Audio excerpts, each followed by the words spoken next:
السلام علیکم و رحمت الله و برکاته. ما آمادیم به دم شفاخانه مرکزی هرات.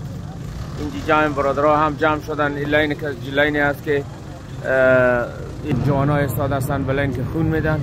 داوطلبانه از هر جای نفرات گروپ میان به لین استاد میشن که خون بدن و این برادرها دیگه هم اینجا آمدن برای کمک.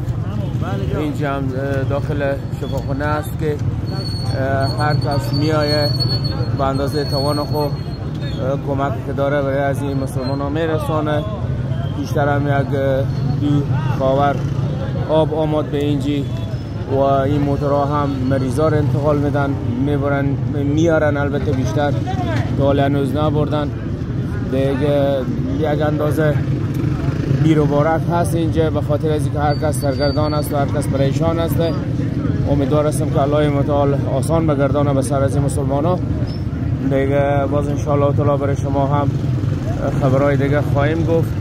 ما هم رفتیم بیشتر هنوز غذا آماده نشده بود که غذا رو بگیرین و ببریم به منطقه زندجان که تقریبا 60 کیلومتر از شهر هرات دور است که اگر خداوند بخواه اونا رو تقسیم کنیم به اونجا الله کمک کنه دیگه. ببینید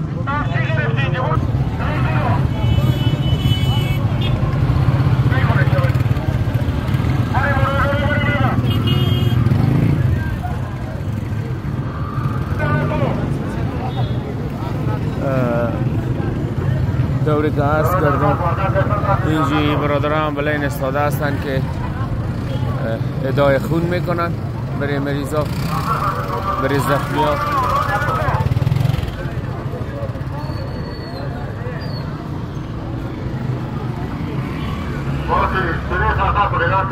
و میبینیم امبولانس هاست که اکثر مریض میاره و به حساب زخمی آورده میره به اینجا.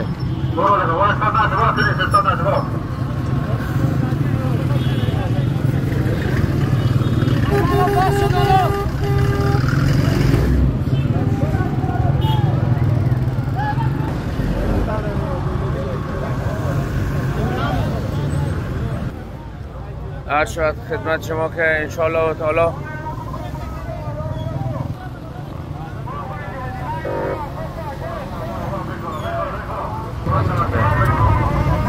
یه امبولانس هاست که میره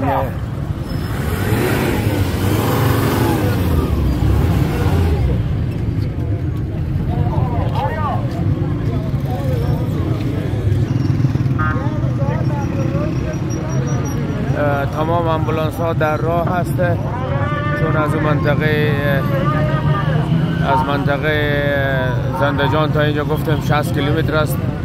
یعنی اکثر امبولانس ها میایه و زخمی ها رو به شفاخانه میاره. اینقدر زخمی زیاد است که در بین شفاخانه به اتاقا خواهی جای نیست. به روی شفاخانه و به روی دهلیزها بسترها رو هموار کردن. الحمدلله که دکترها همه داوطلبانه آمدن زحمت میکشن. الحمدلله که مردم شریف و نجیب شهر هرات هم از طبقه تاجر گرفته تا طبقه مردم عام و مردم به کمک حاضر هستن، آمدن خون میدن. دیگه وظیفه هر مسلمان هست که در این مسئله همکاری کنه. خداحافظ تا گزارش بعدی.